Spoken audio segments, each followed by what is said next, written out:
หวานอยู่กอดยามไล่ควยลงทุ่งนกห้องส่งตามทุ่งส่งมาคิดฮอดแก้มนามวนแท้นะยามต้นยามใส่เบ็ดใส่มองล่องไหลล่องเรือไปเก็บผักแก้มทาผักพูดผักนั่งเลียฟังหลายอย่างนาตัวกินกับแก้วปลาร้าแซ่บแท้นาอาหารบ้านเฮาฮอดยามฝนเด่นหอมกลิ่นไอดินขึ้นฟ้าสุขใจแท้หนอบ้านนาคำแรงมาไต้เขียดแก้มน้องไต้กบไต้เฮได้หลายเฮจนว่าล้นคอเสียงอีแซวห้อง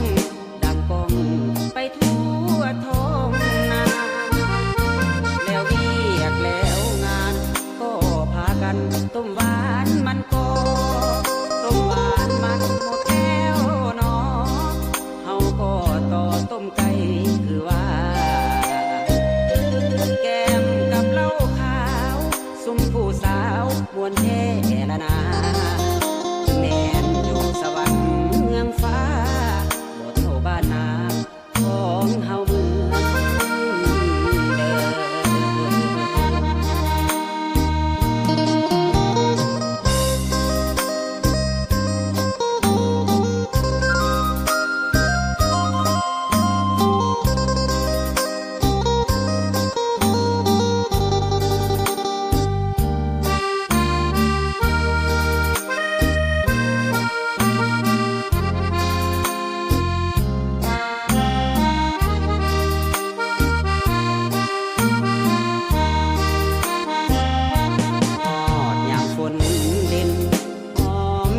ไอดิน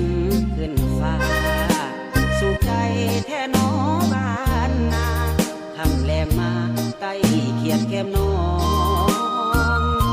ไต้กบไต้เฮได้หลายเฮจนว่าล้นคอเสีย